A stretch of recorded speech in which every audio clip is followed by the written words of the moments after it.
who have both been involved in significant campaigns fighting the far right.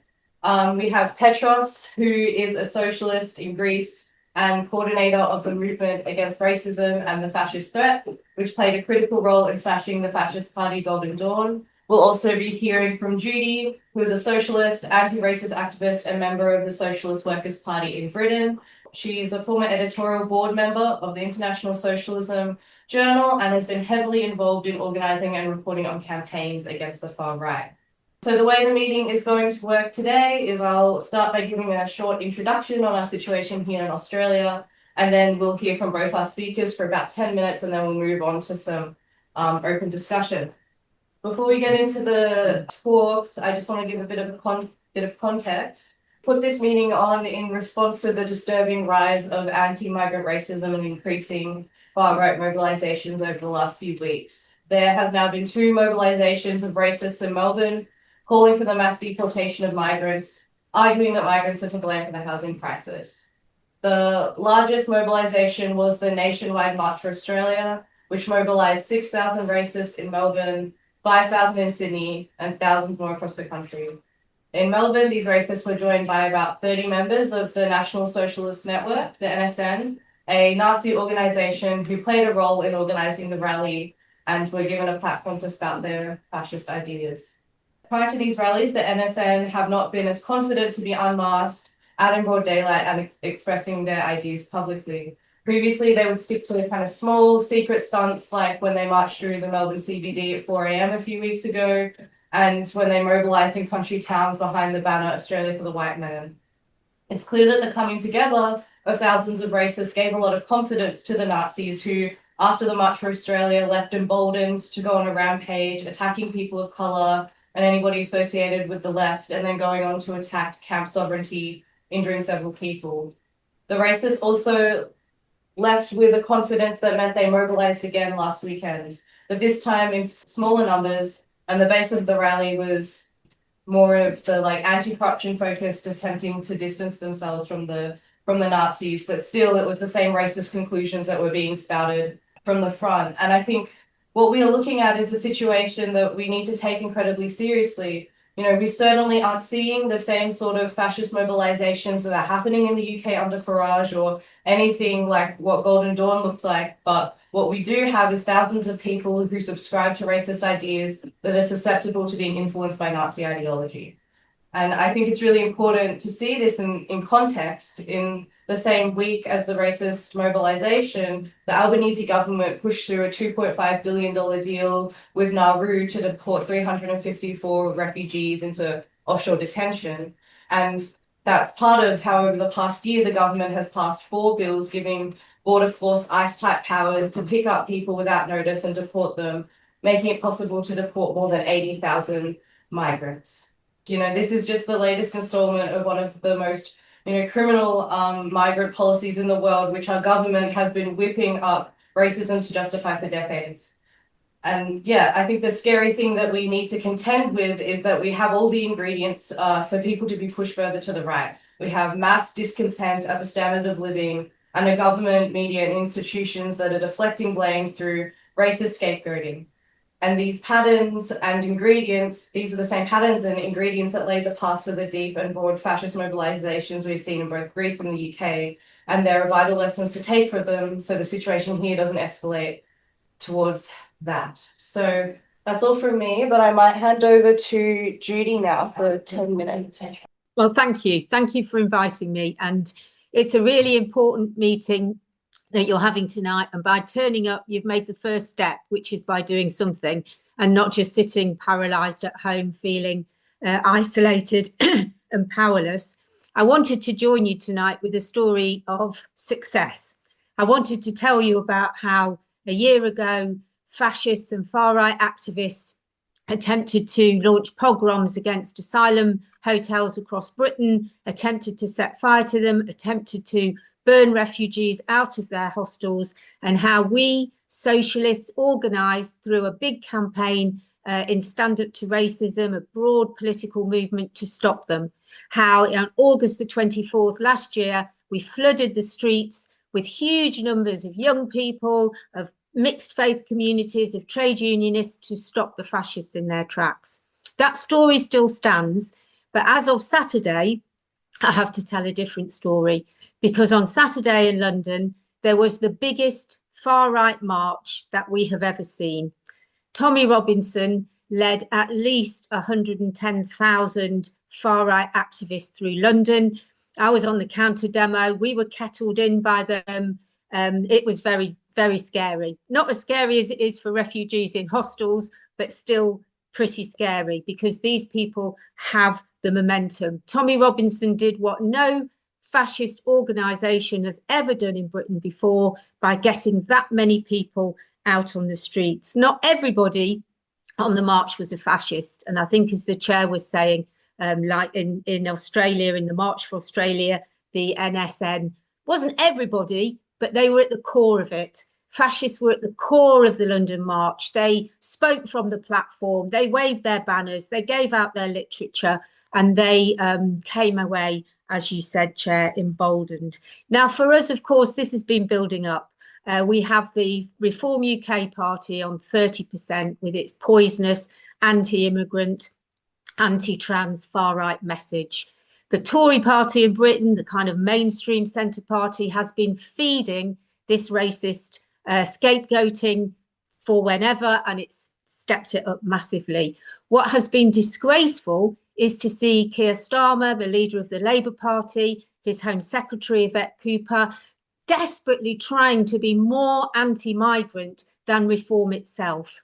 The only answer they have to racist scapegoating, to blaming refugees, is to try and do it more, to brag about how many people they've deported, to brag about locking migrants up in barracks and so on. This does not take away from the far right. Of course, it serves to feed the far right. And what's happening in Britain, what's happening in Australia, what's happening in Greece, these are all part of a global culture war in which people's fury and resentment and insecurity against the system, against how their lives are being torn apart, feeling helpless and hopeless, is turned into a right-wing campaign. In Britain, they do it through a campaign over things like free speech, over things like saying British culture is not valued in the way it should be. We've had a summer of the far right putting up Union Jacks and the St. George flag on lampposts across the country, us taking them down, then putting them back up. And in some ways, it's a response from them to our huge Palestine movement and the Palestine flags everywhere. One of the most important things the far right have done is to pose as the protectors of women and girls.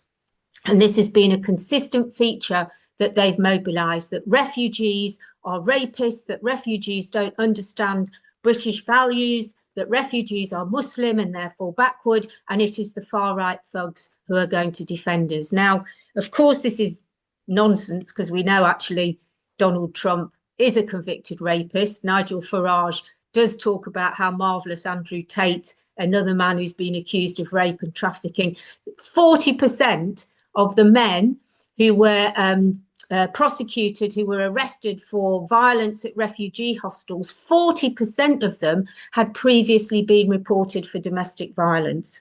So you can see how racist violence and misogynistic violence go hand in hand, but they've managed to pose as the defenders of women and girls, because this global playbook has at its heart rolling back gender on trans rights, on women's abortion rights and so on. And of course, racism and things like the Great Replacement theory.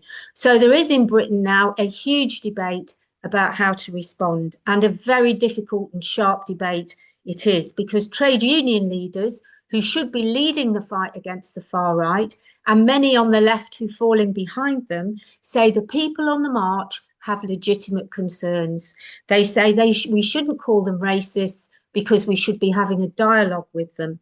And the way to undercut racism is not to talk about racism, but to talk about jobs, to talk about housing, to talk about the NHS, and to duck the question of racism.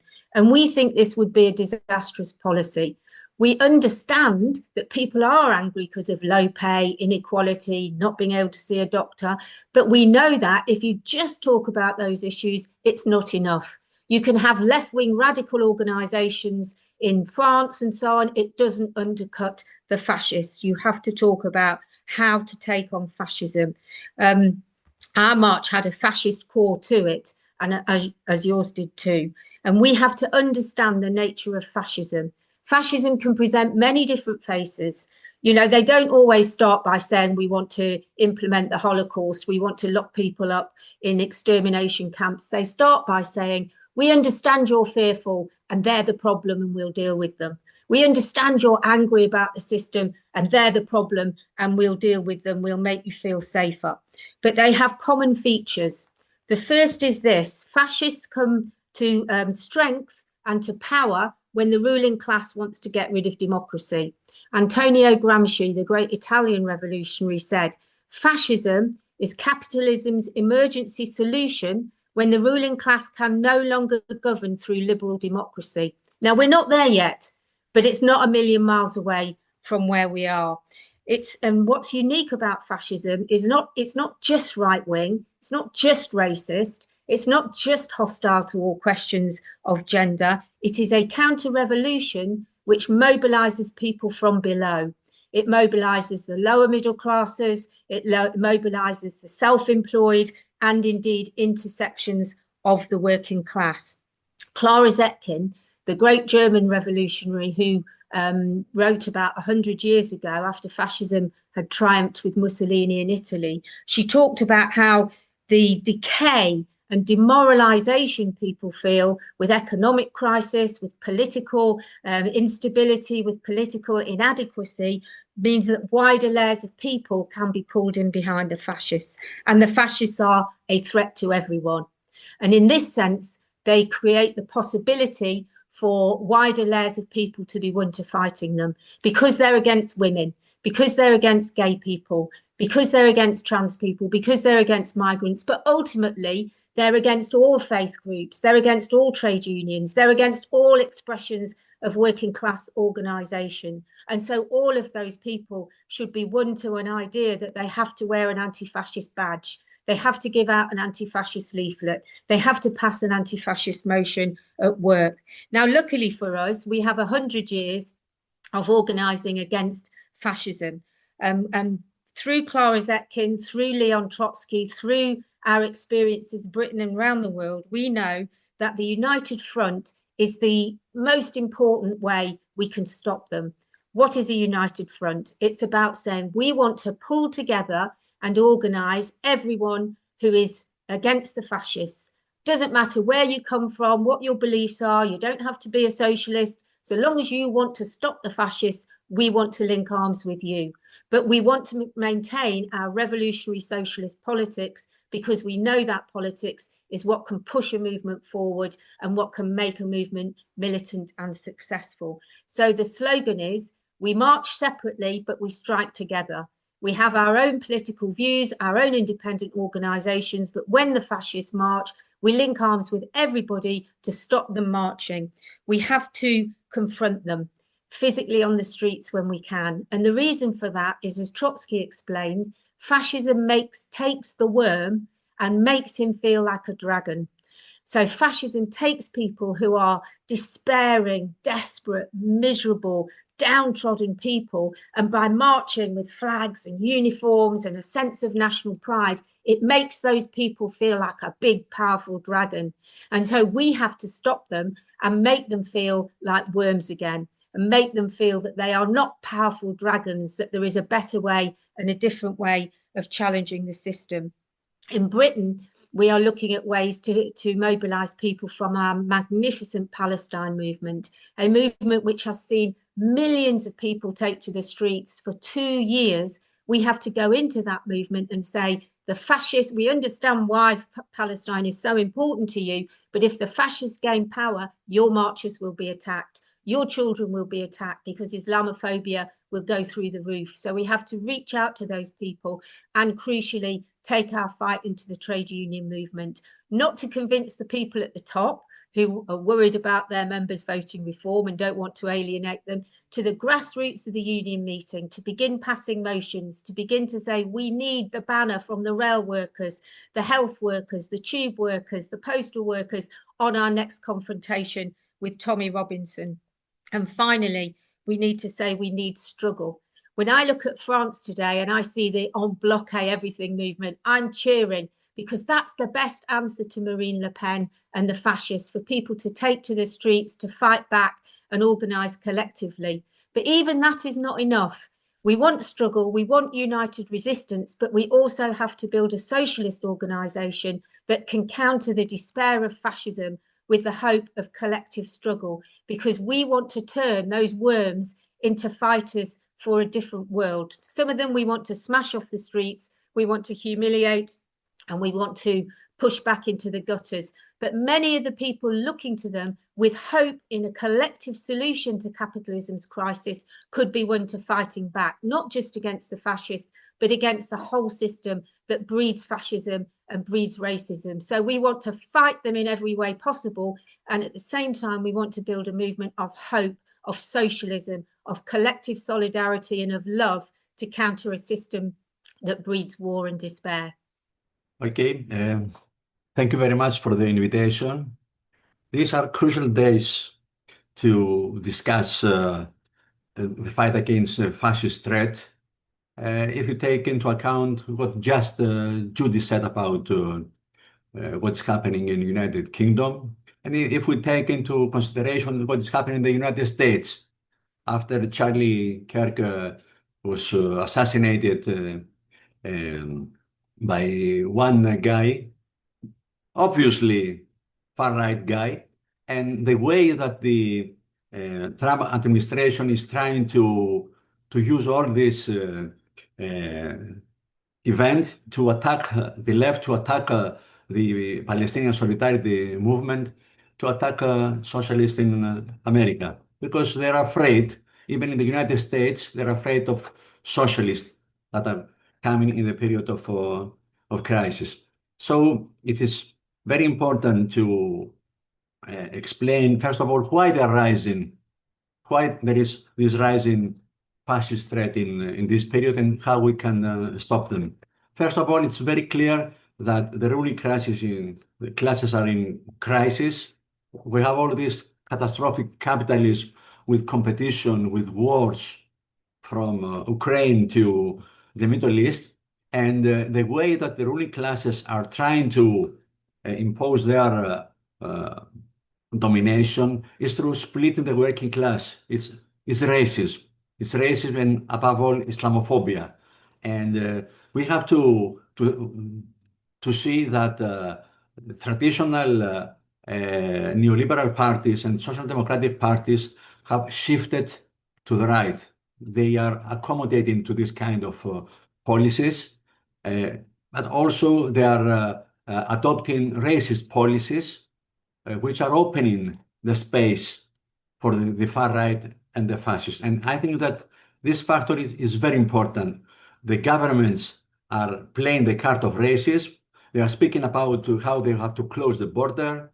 They are even speaking now the language that the far right and the fascists was speaking before some years, speaking about the invasion that it is coming, and the flooding of the migrants, mostly migrants, that it is a threat to the Christian civilization of the West. It is a threat for the rights of women and so on. And so this thing is very important to have in mind what's happening, because there is nothing automatic about the crisis is bringing the fascists in, and it gives them power. It is very important what the governments are doing, and so it's very important to stand against racism in order to fight fascism. But it is important to stand against fascism the way that Judy spoke, the united front. A united front is necessary because what we want to defend is working class unity. The fascists are, the main target of fascism is to destroy the workers' organizations of every kind and every movement to suppress every minority and so on. But it is very important to understand that United Front is not a relation with bourgeois parties who are in words speak against fascism, but practically they are supporting racism. So we have to draw there the line. We have also to draw the line that we fight the fascists on the street. We fight them through worker struggle, but we don't militarize this struggle.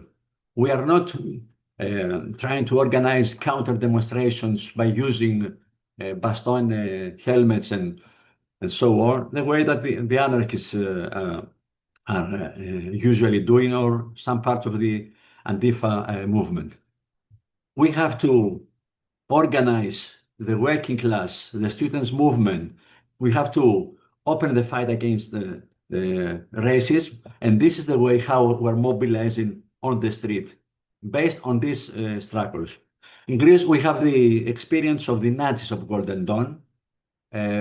During the period of economic crisis of 2008, that very small, tiny group of getting 6,000 votes, they managed to get 500,000 votes, 21 MPs. They enter Athens municipality, and so they tried to build fascism on the street by attacking migrants. They tried to invade the schools by saying that we don't accept the refugees to write their children in the school. They tried to go to the hospital and say we give only blood for Greeks. They tried to go to kindergarten managed by municipalities to say that we don't accept their children there. There was, and also on the street that we collect food only for Greeks. So there was a racist attack under the slogan Greece belong only to Greeks, migrants out. So it was an aggressive campaign. The police supported them. The government supported them with all this racist policy, opening a huge street search against migrants without papers, opening detention centers, and discussing to even to isolate the migrants, like the model that you have in Australia, the Nauru model, as we call it, to bring them to isolated islands. This is a tradition of suppressing the left and the working class movement in Greece for 100 years. So there was an organized campaign against the Nazis of Golden Dawn. We said no panic when they rise, but also don't underestimate them, because one of the most crucial issue was the leadership of the trade unions, as Judy was discussing before, and the leadership of the left. They were underestimated, and there was a discussion because in Greece there was a huge fight against memorandum and austerity. And they were discussing, okay, the cause of rise of fascism is people that are getting poor, and the fascists are expressing their anger.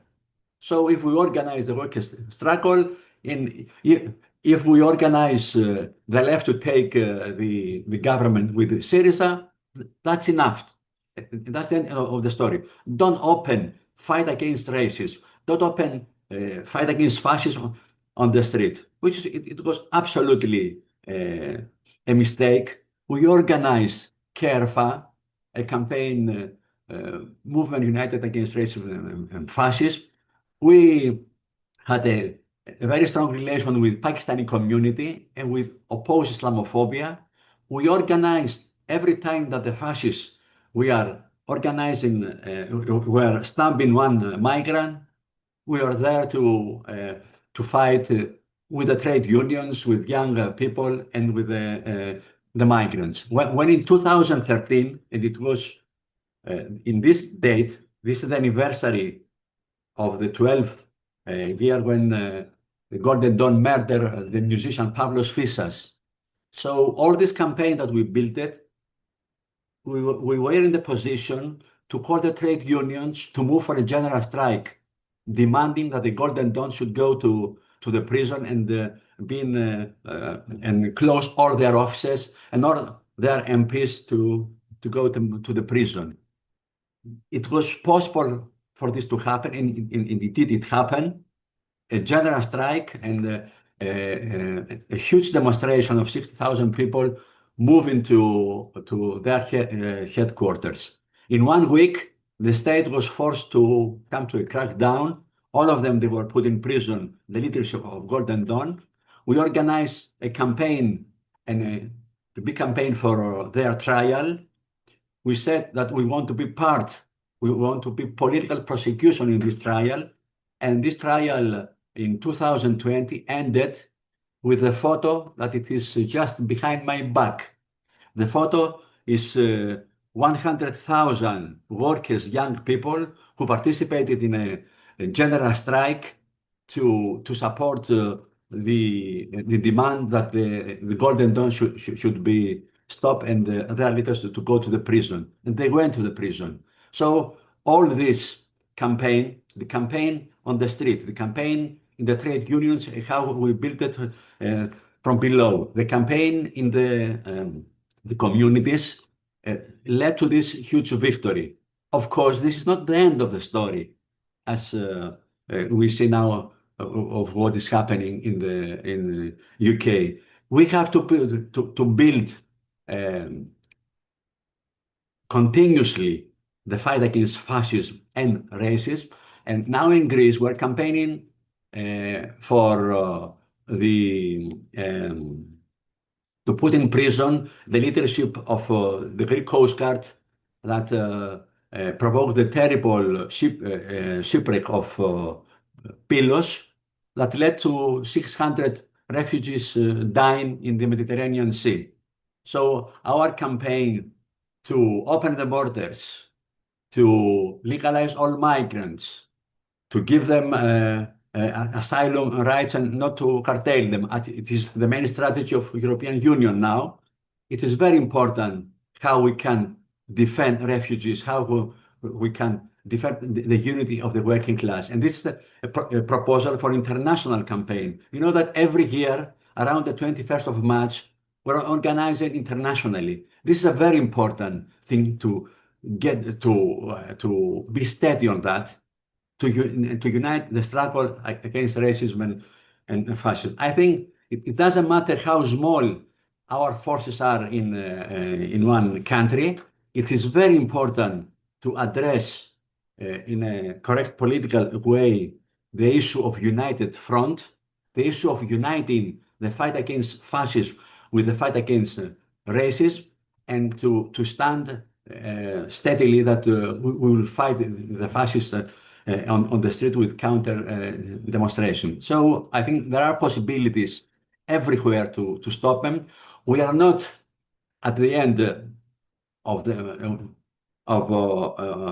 the story of how the fascists can rise. We have the lessons of the 30s, we have the lessons of Leon Trotsky, but we have also the lessons of fighting the fascists in the United Kingdom with Anti-Nazi League, with United Against Fascism and Stand Up to Racism. And we have to defend this tradition. This is a tradition of our international socialist tendency that all the organizations around the world, they can build on that. And so this is the way how we can fight and win. Thank you very much.